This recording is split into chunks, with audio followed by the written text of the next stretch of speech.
लहरों से डरकर कश्ती पार नहीं होती, कोशिश करने वालों की कभी हार नहीं होती। इसी बात को सत्य साबित किया है भिवानी गांव तिगड़ाना की बेटी रेणु दहिया ने। जो कल यूपीएससी का रिज़ल्ट आया है, उन्होंने इस एग्ज़ाम को क्रैक करके लड़कियों के लिए, महिलाओं के लिए एग्जाम्पल सेट किया है। आज हम बात करते हैं रेणु दहिया से। सबसे पहले तो हमारी पूरी टीम की तरफ से आपको बधाई। बहुत बहुत शुक्रिया। रेणु जी, जैसे आपने जो सफलता हासिल की है, और आपके परिवार का क्या सहयोग रहा है?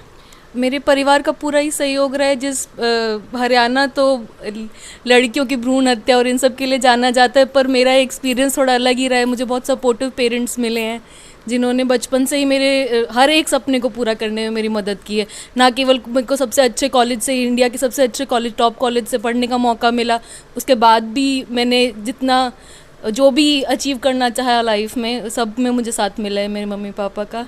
तो पूरा सहयोग रहा है मेरे मम्मी पापा का भी और बाकी एक्सटेंडेड फैमिली का भी। जो यूपीएससी की परीक्षा है वो बहुत मतलब इंडिया की सबसे टॉप लेवल की परीक्षा है, तो उसकी आपने तैयारी किस प्रकार की है? मेरा रुझान तो बचपन से ही था इस चीज़ की तरफ। कॉलेज में गई तो थोड़ा और समझ में आया कि किस तरह से करना है, और कॉलेज के बाद फिर मैंने इसीलिए प्लेसमेंट भी नहीं ली थी, क्योंकि मेरा रुझान इसी चीज़ में था कि करना है तो यही करना है। तो उसके बाद फिर मैंने शुरुआत करी अपने कॉलेज से निकलने के बाद। 4 बार मैंने परीक्षा दी, उसके बाद फिर नहीं हुआ, तो उसके बाद फिर मैंने एक और परीक्षा में मेरे को सक्सेस मिली और मैंने ईपीएफओ में एज अकाउंट्स ऑफिसर ज्वाइन किया। तो 2018 से मैं वहाँ थी, और उसके बाद भी उसके पैरेलली मैंने चालू रखा अपनी प्रिपरेशन, और अब फाइनली 2020 में मेरे को सफलता मिली है इस चीज़ में। तो जैसे कि आपने कहा कि आपने 4 बार पहले ट्राई किया है, तो कभी ऐसा नहीं लगा कि ये मेरे पास नहीं होगा? नहीं, ऐसा तो कभी नहीं लगा कि मेरे से नहीं हो पाएगा या कुछ भी। मुझे हमेशा एक चीज़ जो मेरी जर्नी में ये रही है कि हर बार मैंने पिछली बार से अच्छा परफॉर्म किया है, तो मुझे हमेशा ये था कि मैं अगर एक बार और ट्राई कर लूँ, तो उसको करते करते मैं 6 साल निकाल दिए कि एक बार और ट्राई कर लूँ वाली चीज़ से। तो और फाइनली मुझे उस चीज़ का नतीजा भी मिला है, तो नहीं, गिव अप करने का कभी भी नहीं हुआ। रेणु दहिया जी, आपकी एजुकेशन कहाँ तक हुई है, कैसे हो, उसके बारे में थोड़ा सा बताएं। मैंने 12वीं कक्षा तक भिवानी पब्लिक स्कूल में पढ़ाई की। उसके बाद फिर मेरा जॉइंट एंट्रेंस एग्ज़ाम में सिलेक्शन हो गया था, तो उसके तहत मेरे को आईआईटी रुड़की में बीटेक करने का मौका मिला। तो वो मेरी जो है फॉर्मल एजुकेशन थी। उसके बाद जो भी मैंने प्रिपरेशन करी अपनी एग्ज़ाम से, वो मेरी सेल्फ स्टडी थी पूरी। तो यही मेरी एजुकेशनल जर्नी ये है। हर कामयाब व्यक्ति के पीछे एक महान शख्सियत होती है, रोल मॉडल होता है। तो यदि आपसे पूछा जाए तो आपके रोल मॉडल कौन है? मेरे रोल मॉडल हमेशा से बाबा साहब अम्बेडकर ही रहे हैं। जिस तरह का उनका जीवन व्यापन हुआ, उसके बावजूद, इतनी संघर्ष करने के बावजूद उन्होंने जो कुछ भी अपनी ज़िंदगी में अचीव किया, वो बहुत ही ज़्यादा इंस्पिरेशनल है। और एक और चीज़ जो मुझे पर्सनली लगती है कि हम ज़्यादातर उन्हें जानते हैं एज अ संविधान का निर्माता, पर उसके बियॉन्ड भी उनके बहुत सारे रोल्स। और सबसे इम्पॉर्टेंट जो रोल जो मुझे लगता है वो था उनका, कि जो उनका औरतों के लिए जो उन्होंने किया, जो उनका फेमिनिस्ट रोल था, और जो उन्होंने कॉन्स्टिट्यूशन में जो उन्होंने औरतों को एकदम बराबरी का अधिकार दिया। फिर जो उन्होंने हिंदू कोड बिल के लिए जो पूरे देश से लड़ाई की एक तरह से, तो उसी का नतीजा है कि आज मुझ जैसी लड़की, एक आम परिवेश से आने वाली लड़की जो है, इतना बड़ा एक सपना अपना पूरा कर पाई है। तो वो उन्हीं के बदौलत है कि मैं आज यहाँ बैठी हूँ।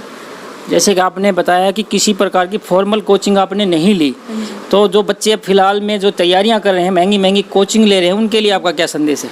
मेरा एक ही संदेश है कि अगर आपके पास एक फ़ोन है और आपके पास इंटरनेट है, तो आपको महंगी कोचिंग की कोई आवश्यकता नहीं है। आज की तारीख में ऑनलाइन में हर तरह की आपके पास मटेरियल मिलता है, हर तरह की अवेलेबल है। आपको बहुत ज़रूरत लगती है तो आप महीने 2 महीने में दिल्ली जाके आप इस तरह का अपना ट्रैवल करें प्लान, कि आप अपना स्टडी मटेरियल ला सकें। बट दिल्ली में रह के या किसी भी बड़े शहर में रह के आपको बिल्कुल ज़रूरी नहीं है कि आप उसी तरह के एक सेटअप में पढ़ें। आप अपने आप से बहुत अच्छी तैयारी कर सकते हैं, और हर तरह का मटेरियल, हर तरह की गाइडेंस इस समय मौजूद है इंटरनेट पे।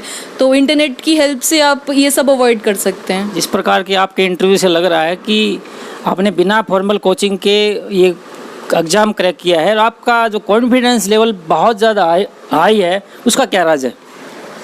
मेरे ख्याल से धीरे धीरे पढ़ती रहती हूँ हर चीज़ को और सोचती भी हूँ और तो इस कारण से मेरे को लगता है कि और जीवन का अब सिंस मैं 2 साल से काम कर रही हूँ, सरकारी परिवेश में ही काम कर रही हूँ, तो अपने आप ही मेरे ख्याल से धीरे धीरे कॉन्फिडेंट हो जाते हो आप, आ जाता है कॉन्फिडेंस धीरे धीरे। हमारे साथ रेणु दैया जी की माता जी हैं, उनसे बात करेंगे।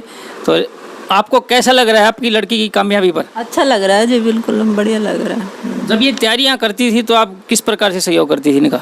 बाकी मैं तो पढ़ने के लिए हमेशा ही बोलती रहती थी इसको भी पढ़ो पढ़ो।